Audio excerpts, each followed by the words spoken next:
Mic check, 1 2 1 2. Hey y'all. Hey y'all. Yeah. Well, Texas is it's interesting.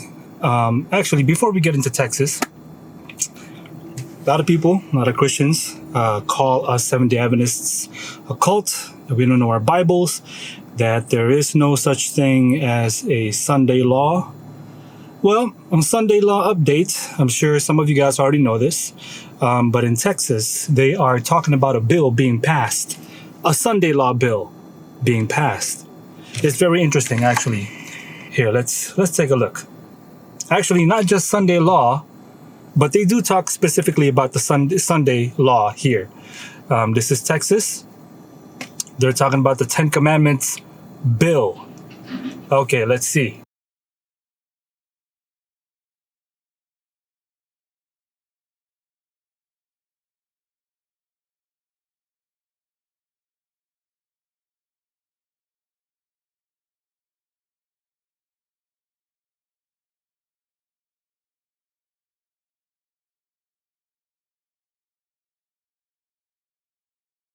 So the way that it's written in the bill. So this is the Ten Commandments bill. So they wrote it down in the bill. We're going to take a look at what that bill actually says. So what does it mean to keep the Sabbath holy? Well, I think it's, you want to get into theology here? I'd love to, if you'd like to.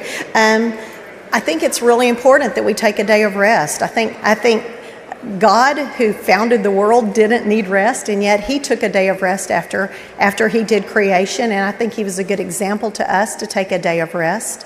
And that is enshrined in our rules, in our Constitution, where it says accepting Sunday in our very early documents as a nation. And so part of keeping the Sabbath holy is not working on the Sabbath? That is, yeah. Okay, all right. Before we continue with this, let's not point a gun at people's heads and say, hey, you must keep the Sabbath holy. Let's not do that, right? That we shouldn't do. Remember, the Bible says that we love him because he first loved us. That's what the Bible says. So the motivation for us to love him is because he first loved us. Because we, as selfish human beings, we need that, right? We are carnally minded. We're selfish, self-centered human beings. And in order for God to motivate us to love him, he must show that he first loved us, right? And it shouldn't be that way, right? If we were not selfish, it wouldn't be that way. If we were not selfish, carnally minded human beings, that would not be the case. We would just love because that's how God created us, right? But we sinned. Adam and Eve, they sinned. And because they sinned, humanity became self-centered, selfish human beings, always ready to defend self, right? And so God had to show his love for us in order to motivate us to love him. So the reason why we love him, it shouldn't be that God had to do anything in order for us to love him. It shouldn't be that way. The fact that we were created, the fact that God created us and gave us life should be enough for us to love him fully, right? But that's not the case. God had to show us that he loves us, and then that motivates us to love him. And what is love? Love is the fulfilling of the law according to Romans. Love is the fulfilling of the law. Okay? So love should be the motivation to obey the law. It shouldn't get to the point where we have to point a gun at someone or even make laws saying, hey, you now need to keep the Ten Commandments. And if you don't, I'm going to point a gun at you, and, we're going to create this whole bill, and we're going to pass a law and all these things. That shouldn't be the case. Like the last 6 commandments, you can make a case for that. right? Because, it's beneficial for society that you don't steal. It's beneficial for society that you don't, fornicate with someone's wife. It's beneficial for society that you don't steal, you don't covet. These are things that is beneficial for society, for humanity. But when it comes to the first 4 commandments, you don't enforce that. We as a legislature are about to force every teacher in the state to post the 10 commandments in their classrooms. Your bill is about the 10 commandments. Yes, I'm asking, do members of this legislature follow the 10 commandments? So again, this bill is about honoring our historical, educational, and judicial heritage. The first 4 commandments should not be enforced because the first 4 commandments should be something that we do because we love God, not because we have a gun pointed to our face. And now we should keep the first 4 commandments because now the government or someone has a gun pointed to my face and will pull the trigger if we don't keep the first 4 commandments. Is that where this is headed to? I don't know. But now they have a 10 commandments bill. They wrote a bill. Not just the last 6 commandments, all 10 commandments, and they're talking about the Sabbath here. And so part of keeping the Sabbath holy is not working on the Sabbath? That is, And what a is day of rest. The 10 commandments come from Judaism. What day is the Jewish Sabbath? It is on Saturday. And what day is it today? It is Saturday. Here we are. The Christian Sabbath is what day? Sunday, in honor of the day that Jesus rose from the dead. And we're okay. There's no this is where it gets iffy, right? There is no such thing as a Christian Sabbath. No such thing. In fact, if you want to get technical, the Christian Sabbath is the same as the Jewish, what they would call Jewish Sabbath. It's really the Sabbath of the Lord. It's not the Sabbath of the Jews. It's not the Sabbath of the Christians. Okay?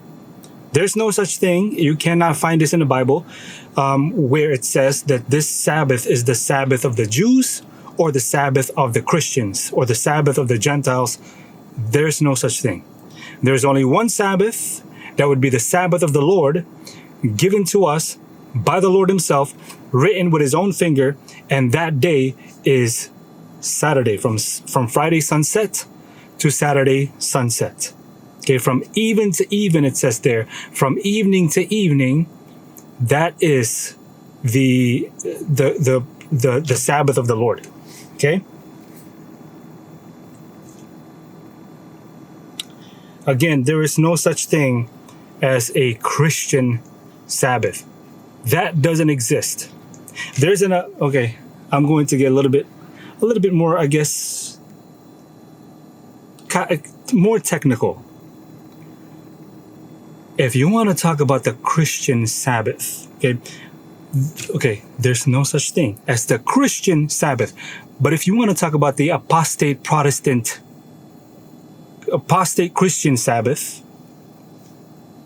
that does exist. Okay, the apostate Christian Sabbath, no matter how unpopular this might be, the apostate Christian Sabbath would be Sunday, which you cannot find in the Bible because Sunday being now the Sabbath, or Sunday being now the day in which we go to church, was imagined. It's not factual. There's nowhere in the Bible that says Sunday is now the day. You can pull Acts, was it Acts 7 or Acts 10, where it talks about that they were meeting together, they gathered together on the first day of the week. Just because they gathered together on the first day of the week doesn't mean that is now the Sabbath, or that is now the day in which we gather for worship, for corporate worship. Okay? In Corinthians as well, where it talks about that they gathered on the first day of the week. Just because they gathered on the first day of the week, that does not mean, if you read the context, they gathered on the Sabbath, and then it was at the end of the Sabbath because the day starts in the evening. And so it was Sabbath, and then it began to be Sunday, and that's why it says that they were there in the house on the first day of the week, because Paul was preaching all night, and then the sun set, and then it is now Sunday. Technically, that's what it was about. Okay, it wasn't about, it wasn't actual like Sunday, the day, during the day, right? It wasn't that, if you want to get technical. But just because they gathered on a Sunday, it doesn't make that now the day of rest. It doesn't make that now the day of holy convocation. It does not make that now the day that we should go to church to worship and to assemble. Okay. In Leviticus 23 and verse 3, it tells us that the Sabbath is a day for us to convocate, to assemble. Okay, that the Sabbath is the day, and you can find this in Acts 13, Acts 17, Acts 18, all over Acts, where Paul kept the Sabbath, preached in the synagogue on the Sabbath day. Okay, you can go to Acts 17. They were preaching about the resurrection of Jesus Christ. Paul was preaching about the resurrection of Jesus Christ, and then it says that the Gentiles, they asked them, Paul, to come back the next Sabbath so that they can hear these words again. Now, a lot of the Christians say, well, we now worship on Sunday because that's the day that Christ resurrected. Well, if you go to Acts 17, Paul was preaching about the resurrection of Christ. That would have been the perfect time for him to say, hey, come back tomorrow. Okay, he was preaching on the Sabbath. That would have been the perfect time for him to say, hey, look, resurrection of Christ. Yes, come back tomorrow because that is now the day. He never said that. The Gentiles said, hey, we want to come back on the Sabbath day. And then if you continue reading, it says that all of the city came in the synagogue on the Sabbath day, not Sunday, not the first day of the week. No. Okay, all these things where they talk about, like Hebrews 4, where it says that, they use Hebrews 4 to say that Jesus Christ is now our Sabbath, not biblical. Okay, not biblical at all. Not biblical at all. They use Mark 2 and verse 27, and they say, hey, the Sabbath was made for man, therefore we no longer have to keep the Sabbath holy. What? The Sabbath was made for man. Why? The Sabbath was for the purpose of what? For rest, to keep it holy. That's it. I don't understand why we would use this verse to say that we no longer have to keep the Sabbath. Actually, the opposite is true. We use that verse to say we have to keep the Sabbath because the Sabbath was made for man. Sorry to get passionate there, but anyways, now they're talking about this Sunday law, Sunday bill in Texas. I don't know if it was passed. Let's continue going. Here we are. The Christian Sabbath is what day? Sunday, in honor of the day that Jesus rose from the dead. And we're scheduled to give this bill a final vote on what day of the week? It's ironic, isn't it? Would you be willing to postpone your bill so that we're not breaking the Ten Commandments by working on the Jewish or Christian Sabbath? I love that you said that, because if we had not had your point of order the other day, we would have actually already completed that. And so, Representative Noble, you're saying that you'd rather tell people to follow the Ten Commandments than follow it yourself? I would have rather have had this bill passed the other day when it was time. And you know, that's really sad that we are under such a crunch in time now with the end of session. Our Texas forefathers only gave us 160 days to pass bills, and that's where we are in this session. We as a legislature 140. All right, so basically, they're about to pass this bill, this Ten Commandments bill. Now let's take a look at what this bill is all about. I just want to see the Ten Commandments bill in Texas. The Ten Commandments bill in Texas, Senate Bill 10. Senate Bill 10. Senate Bill 10 in Texas mandates the display of the Ten Commandments in all public school classrooms, requiring a durable poster or a framed copy in each. The bill, which has been signed into law by Governor Greg Abbott, specifies that the display must be at least 16 inches. So they passed a bill to display the Ten Commandments in school. So that's pretty much what this is. They passed a bill to display the Ten Commandments in school. Okay, so they passed this bill to display the Ten Commandments in school in Texas. So now the students, it's interesting. That's very interesting. Very interesting. So, number one, who's going to teach them? Who's going to teach these students about the Ten Commandments? And are they going to teach them the right things? Right? Are they going to teach them what the right interpretation? As specifically when it comes to the fourth commandment, because there are two sides when it comes to the fourth commandment. When it comes to the fourth commandment, there's one side where a group of people will say, yeah, the fourth commandment, that's the Sabbath, that's talking about Friday sunset to Saturday sunset. Okay. The other side, they say, yeah, Sabbath, yeah, that's no longer, we no longer keep that. We are now going to switch that to the Lord's Day, quote, quote, Lord's Day, which is actually not Sunday, but they claim it's Sunday. They say Lord's Day, Sunday. That's what we do now. We don't do the Sabbath anymore. Okay. If you go to Isaiah 58, Isaiah 56, it talks about the Lord's Day. The Lord's Day is not Sunday. The Lord's Day is actually Sabbath. Okay. So who's going to teach these students which one is true? Who's going to teach these students which one is true? And it's actually quite interesting because one bill or one act or one law has not yet been passed. And that if you go to Project 2025 under the Department of Labor, the Sabbath law, the time and a half law, Sabbath law. And if you go and read this, if you go and read what it says there, Project 2025, page, I believe it's page 589.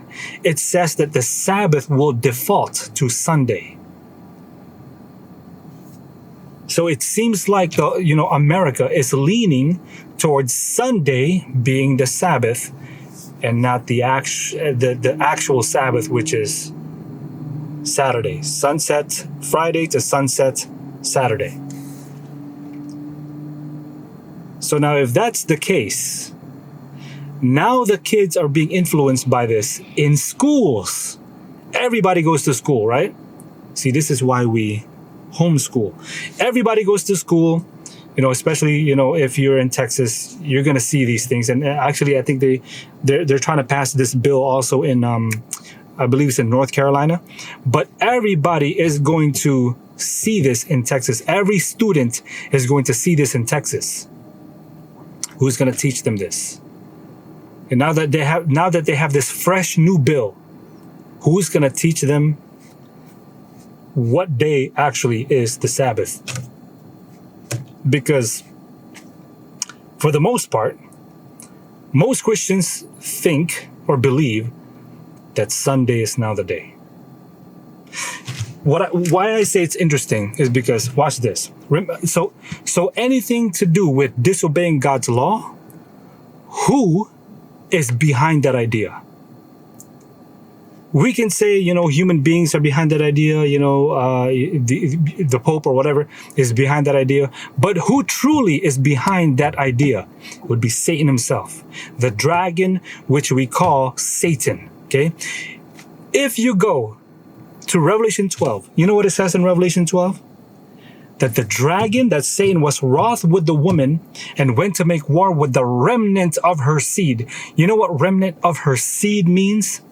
Offspring, the youth. So Satan went after the youth. And we can see it manifesting there in Texas.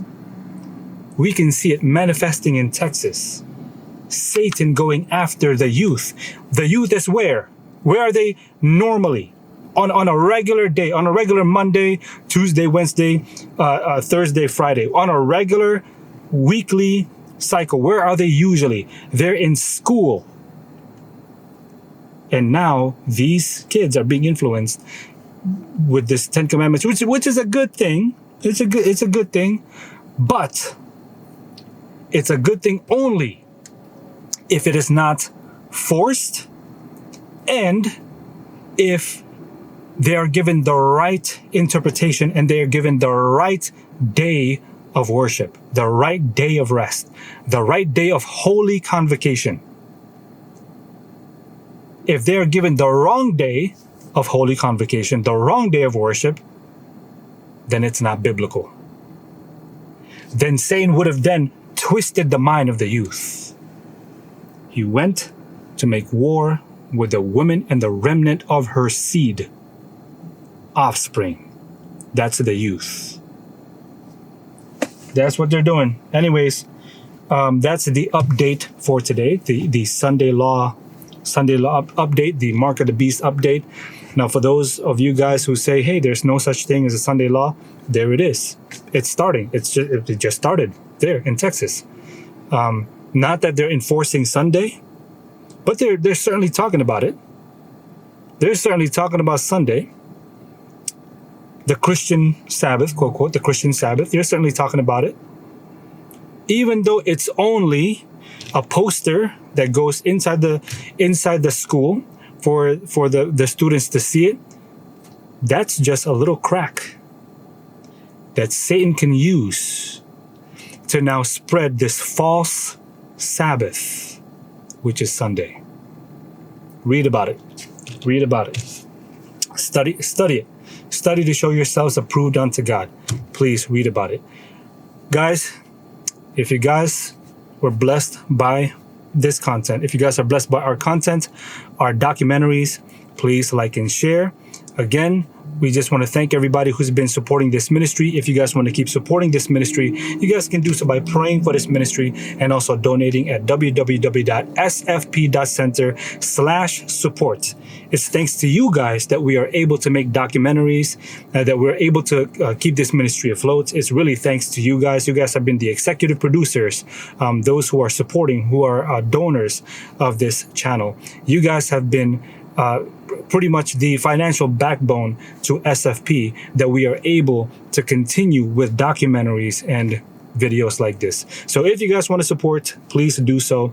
Go to sfp.center/support or sfp.center/fundraiser and help us to raise funds for the upcoming documentaries, so that we can bless more people out there and we can reach more people out there. Please pray about it. Consider it. We really would love your support. Thank you, guys. Praise God always. Peace out.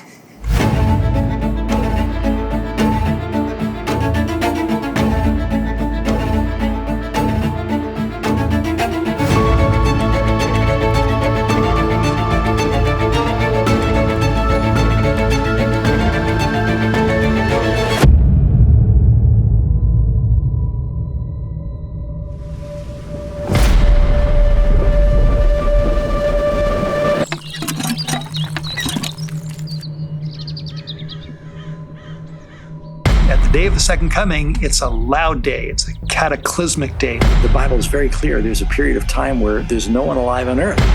God is going to demonstrate to them that he did not leave anyone accidentally behind.